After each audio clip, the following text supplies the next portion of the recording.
ಇದು ಅಖಾಡ big fat ವಿಶೇಷ. ನಾನು ರಮಾಕಾಂತ್. ಅಯೋಧ್ಯೆಯಲ್ಲಿ ರಾಮನ ನಂಬಿಕೆಗೆ ದ್ರೋಹ ಎಸಗಿರತಕ್ಕಂಥ ಕೆಲಸ ನಡೆದು ಹೋಗಿದೆ. ಕೋಟಿಗಟ್ಟಲೆ ಲೂಟಿ. ಇದೇ ಒಂದು ಪಕ್ಷ, ಈ BJP ಅವರಿಗೆ ರಾಮನ ಹೆಸರಲ್ಲಿ ಏನು ಸಿಕ್ಕಿಲ್ಲ ಹೇಳಿ? ಈ ದೇಶದ ಜನ ಏನು ಕೊಟ್ಟಿಲ್ಲ ಇವರಿಗೆ? ವೋಟ್ ಕೊಟ್ಟಿಲ್ವಾ? ನೋಟ್ ಕೊಟ್ಟಿಲ್ವಾ? ಭಕ್ತಿ ಕೊಟ್ಟಿಲ್ವಾ? ಬೆಂಬಲ ಕೊಟ್ಟಿಲ್ವಾ? ಶ್ರದ್ಧೆ ಕೊಟ್ಟಿಲ್ವಾ? ಏನಕ್ಕೆ? ರಾಮನೊಂದು ದೇವಸ್ಥಾನ ಮಾಡ್ತಾರಂತಪ್ಪ.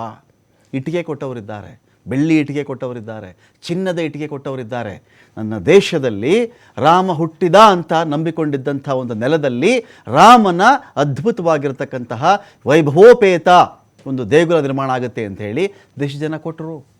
ತನು ಮನ ಧನ ಮೊದಲು ಕೊಟ್ಟಿದ್ದೆ ಪ್ರಾಣ. ಫಸ್ಟೇ ಪ್ರಾಣ ಕೊಟ್ಟುಬಿಟ್ರು.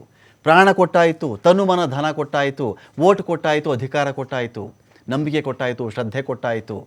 ಸಾಲದ್ದಕ್ಕೆ ಇನ್ನೂ ಸಾಲಲ್ವಾ? ಹಣ ನಾನು ಕಾಣಿಕೆ ರೂಪದಲ್ಲಿ ಕೊಡ್ತೀನಿ ರಾಮನಿಗೆ. ನನ್ನ ರಾಮ ಬಾಲರಾಮ, ಅಲ್ಲಿ ಆ ಸ್ಥಳದಲ್ಲಿ ಹುಟ್ಟಿದಂಥ ರಾಮ, ಅವನು ನಾವೇನು ಬೇಕಾದರೂ ಮಾಡ್ತೀವಿ ಅಂತ ಮಾಡಿದರು. ಇದು ರಾಜಕೀಯದ ಭಾಗ. ರಾಮನನ್ನು ಈ ದೇಶದಲ್ಲಿ ಯಾರೂ ಲೀಸ್ಗೆ ಕಾಂಟ್ರಾಕ್ಟ್ಗೆ ತಗೊಂಡಿಲ್ಲ. Keep in mind. ರಾಮ ಸಾವಿರಾರು ವರ್ಷಗಳ ಹಿಂದಿನ ದೊಡ್ಡ ನಂಬಿಕೆ, ದೊಡ್ಡ ಶ್ರದ್ಧೆ, ದೊಡ್ಡ ದೈವಭಕ್ತಿ, ದೊಡ್ಡ ಶ್ರದ್ಧಾ ಕೇಂದ್ರ, ದೊಡ್ಡ ಪುಣ್ಯದ ನೆಲ ಅಲ್ವಾ ರಾಮ? ಇತ್ತೀಚೆಗೆ ಬಂದಿದ್ದು ಒಂದು 50-60 ವರ್ಷಗಳ ಹಿಂದೆ ಬಂದು, 40-50 ವರ್ಷಗಳ ಹಿಂದೆ ಬಂದು, ರಾಮ ನಾನು ಗುತ್ತಿಗೆ ತೊಗೊಂಡ್ಬಿಟ್ಟಿದ್ದೀನಿ, ನೀವು ದೇಣಿಗೆ ಕೊಟ್ಟಿದ್ರೆ ಅದ್ರ ಕಳ್ತನದ ಬಗ್ಗೆ ಮಾತಾಡಿ. ಪಕ್ಕದ ಮನೆಯಲ್ಲಿ ಒಂದು ಡ್ಯೂಟಿ ಆಗುತ್ತೆ ರೀ. ನಮ್ಮೂರಿನ ದೇವಸ್ಥಾನದಲ್ಲಿ ಒಂದು ಡ್ಯೂಟಿ ಆಗಿಬಿಡುತ್ತೆ. ದೇವಸ್ಥಾನದ ಕಾಣಿಕೆ ತಟ್ಟೆಗೆ ದುಡ್ಡು ಹಾಕಿದ್ದೇನೋ ನೀನು? ದುಡ್ಡು ಹಾಕಿದರೆ ಮಾತಾಡಿ. ನೀನು ಎಷ್ಟು ಮಾತಾಡ್ತಾ ಇದೆಯಾ? ನೀನು ಒಂದು ತೆಂಗಿನಕಾಯಿ ಬಾಳೆಹಣ್ಣು ತಂದಿದ್ದೇನೋ ದೇವಸ್ಥಾನಕ್ಕೆ? ನೀನು ಇಲ್ಲದೇ ಇದ್ದರೆ ಲೂಟಿ ಮಾಡಿದ್ರೆ ನೀವು ಮಾತಾಡಬಾರ್ದು. ದೇವಸ್ಥಾನ ನನಗೆ ಸೇರಿದ್ದು, ದೇವರು ನನಗೆ ಸೇರಿದ್ದು, ನನಗೆ ಮಾತ್ರ ಆಪ್ತ ದೇವರು. ಸಾಧ್ಯನಾ?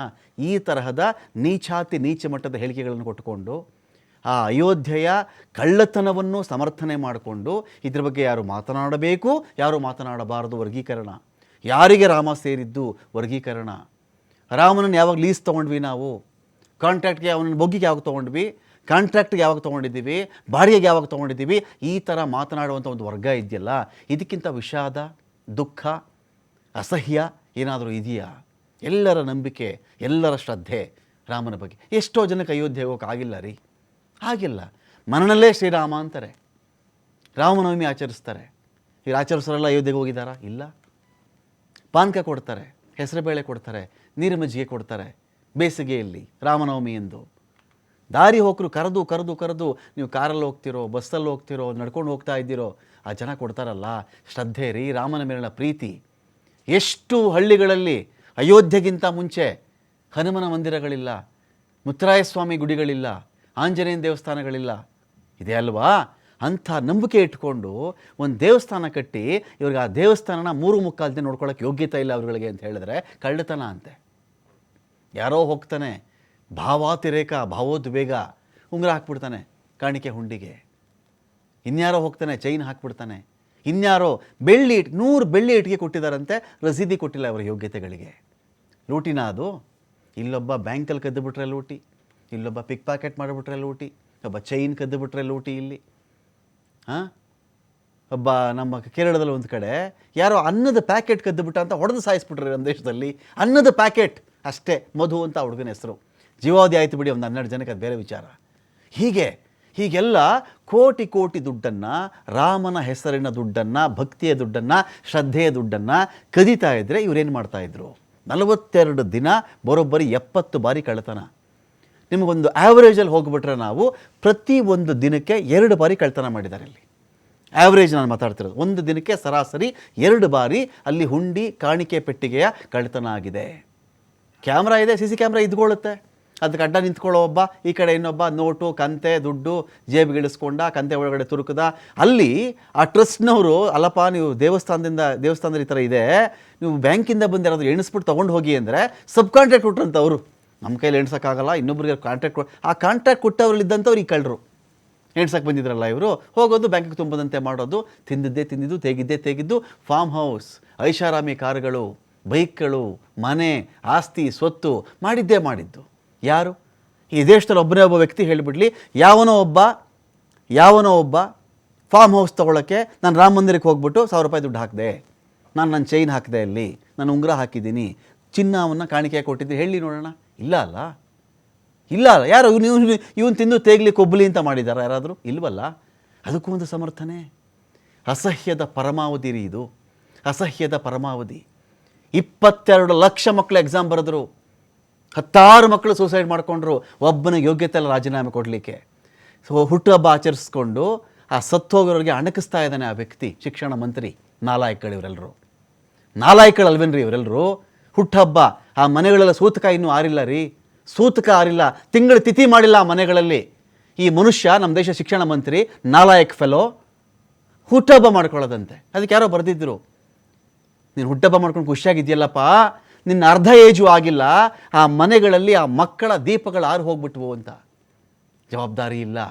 ಏನಾದರೂ ಕೇಳಿ, ಓ ನನ್ನ ಬಿಟ್ಟಿಲ್ಲ ಅಂತ ಮಾತಾಡ್ತಾರೆ. ಇದಕ್ಕಿಂತ ಅಸಹ್ಯ ಇದೆಯೇನ್ರಿ ಈ ದೇಶದಲ್ಲಿ? ದೇವ್ರ ದುಡ್ಡು ತಿನ್ಕೊಂಡು, ಮಜಾ ಮಾಡಿಕೊಂಡು, ಮನುಷ್ಯರ ನಂಬಿಕೆಯನ್ನು, ಈ ದೇಶದ ಅಸ್ಮಿತೆಯನ್ನು ಹರಾಜಾಕ್ಕೊಂಡು ಬೇಕಾದವನು ಬೇಕಾದ ಥರದಲ್ಲಿ ಬಳಸ್ಕೊಂಡು ಕೂತಿದ್ದಾನಲ್ಲ, ಹೊಲಸಲ್ವಾ ಇದೆಲ್ಲ? ಏನು ಅನ್ಸಲ್ವಾ ಇವರೆಲ್ಲರಿಗೂ?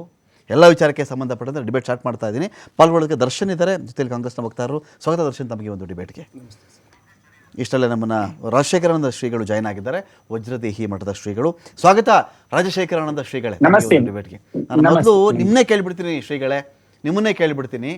ದರ್ಶನ್ ಇದ್ದಾರೆ, ಕಾಂಗ್ರೆಸ್ನ ವಕ್ತಾರರಲ್ಲಿ. ನಾನು ಏನು ಕೇಳ್ತೀನಿ ಮಾತನ್ನ ಅಂತ ಹೇಳಿದ್ರೆ, ಶ್ರೀಗಳೇ ಏನು ಅನ್ನಿಸ್ತು? ನಾನು ಇದನ್ನು ಪೊಲಿಟಿಕಲಿ ಅಂತ ಮಾತನಾಡಲಿಕ್ಕಿಂತ ಮುಂಚಿತವಾಗಿ ಒಂದು ಟೆಂಪಲ್, ಈ ದೇಶದ ಅಸ್ಮಿತೆ, ಶ್ರದ್ಧಾ ಕೇಂದ್ರ, 5 ಶತಮಾನದ ಕನಸು ಅಂಥ ಒಂದು ದೇವಸ್ಥಾನ ಕಟ್ಟಿಬಿಟ್ಟು ನಾವೇ ಬಿಗಿದಕಿ, ನಾನೇ ಪ್ರಧಾನ ಪುರೋಹಿತ, ನಾನು ಮಂಗಳಾರತಿ ಮಾಡಿದ್ರೆ ರಾಮ ಉದ್ಘಾಟನೆ ಮಾಡೋದು ಅಂತ ಮಾಡಿದ್ರಲ್ಲ, ಇವರುಗಳಿಗೆ ಈ ರಾಮನಿಗೆ ಸಂದಂತಹ ಭಕ್ತರ ಕಾಣಿಕೆಯನ್ನು ಕಾಯುವ ಯೋಗ್ಯತೆ ಇದೆಯಾ ಇಲ್ವಾ ಇವರಿಗೆ ಅಂತ?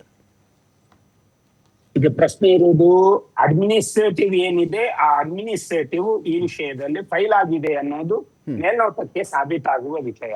ಅಂದ್ರೆ ರಾಮ ಜನ್ಮಭೂಮಿ ತೀರ್ಥಕ್ಷೇತ್ರ ಟ್ರಸ್ಟ್ ಏನು ನ್ಯಾಸವನ್ನ ರಚನೆ ಮಾಡಿಕೊಂಡು ಶ್ರೀರಾಮನ ಮಂದಿರದ ಎಲ್ಲ ಜವಾಬ್ದಾರಿಗಳನ್ನು ಹೊತ್ತುಕೊಂಡು ನಿರ್ವಹಣೆಯನ್ನ ಹೊತ್ತುಕೊಂಡಿತೋ ಆ ಟ್ರಸ್ಟ್ ಇದರ ಕೂಲಂಕುಷವಾದ ನೀತಿ ನಿಯಮಾವಳಿಗಳನ್ನ ರಚಿಸಿಕೊಂಡು ಯಾರಿರ್ಬೇಕು ಯಾರು ಇರಬಾರ್ದು ಮತ್ತು ಅವರ ದೈನಂದಿನ ಚಟುವಟಿಕೆಗಳೇನು ಮತ್ತೆ ತಿಂಗಳ ಅಡಿಕೆ ಏನು, ಯಾವ ರೀತಿಯಲ್ಲಿ ಅವರು ಕೆಲಸ ಮಾಡ್ತಾರೆ ಇದ್ರ ಮೇಲೆಲ್ಲ ನಿಗಾ ಇಟ್ಟುಕೊಂಡು ಕೆಲಸ ಮಾಡಬೇಕಾದ ಅನಿವಾರ್ಯತೆ ಅವರಲ್ಲಿ ಇತ್ತು.